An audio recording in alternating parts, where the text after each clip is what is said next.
Hey folks, I want to give you an update where I am with my Executone P13 amp conversion.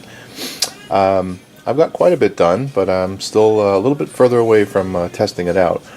So take a quick preview at the top side. You'll see that I've got my pilot light here, which I've shown you before, and I've got my volume knob for my instrument.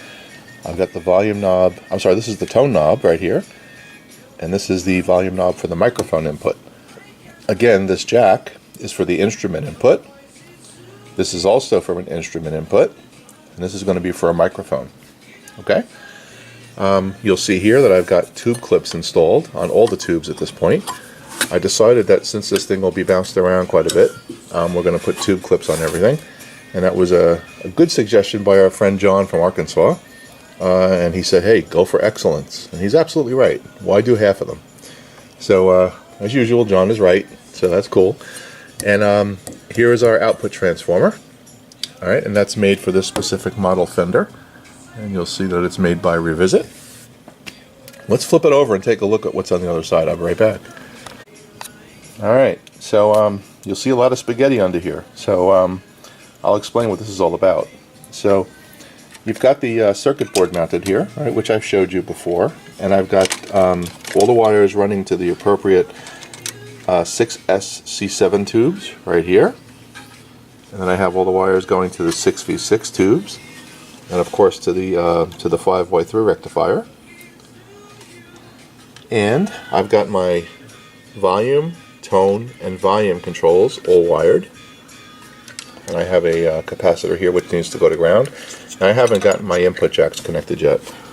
I also have half of the output transformer wired, goes directly to the 6V6 tubes, and these here go to the actual speaker output. Now, this is a lot of spaghetti here, guys, and this is very, very sloppy. I haven't addressed my my cable management at this point yet, but I will, right? So I'll make sure that I've got everything as neat as possible, but I'm going to keep the emitters from the inputs.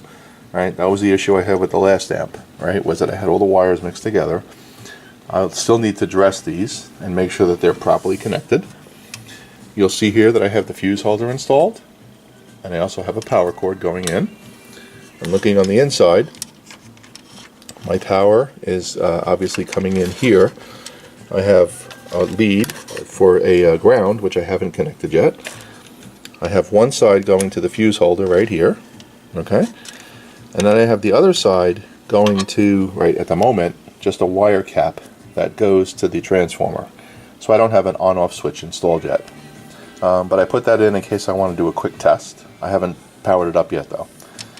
And like I said, lead dress is most critical in these things, is making sure that the spaghetti gets addressed somehow. And that'll be one of the last steps that I perform. My first step is going to be to actually get it powered up and make sure it doesn't blow up.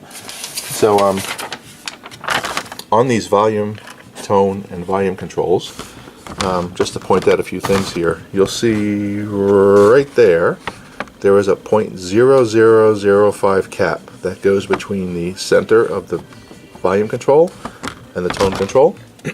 That's right here. I've got some tubing on it. And you'll see that there's a 0.005 that goes to ground, and that's right here, not connected yet, hanging in the breeze. And you also see that they've got a ground going here and a ground here.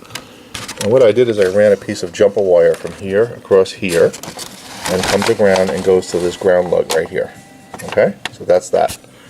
Got that in place. And then from a schematic or wiring diagram perspective, everything is pretty much done. I don't have the speaker jack done yet, obviously.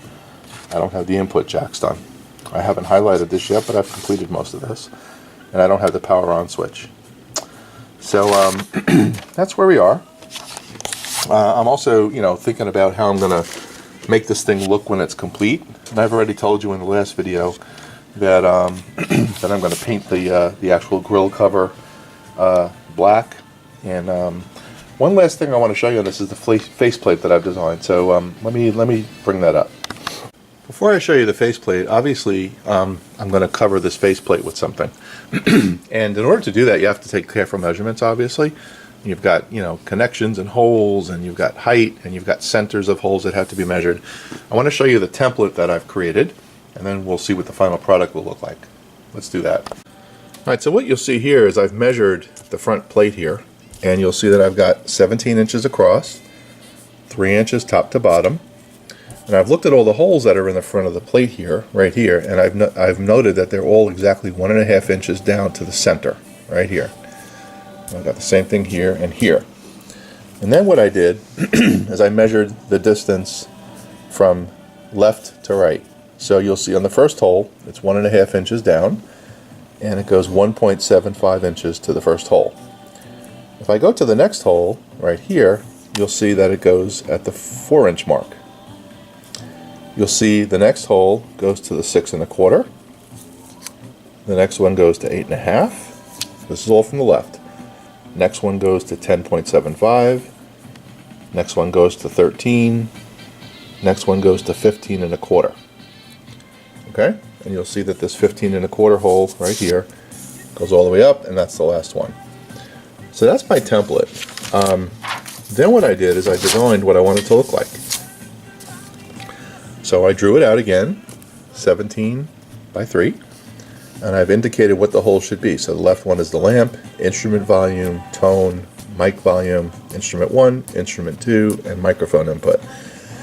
And I drew a nice little border around the inside, which goes 1/4 inch up across all sides. And then I want a nice little logo there that says Fender Deluxe. So what I did was I sent this to a company called Executone, which will make a custom faceplate for these things. And I sent it to them, and this is what they sent me back. I don't know if you're going to be able to see this or not, but this is a prototype of what it will look like.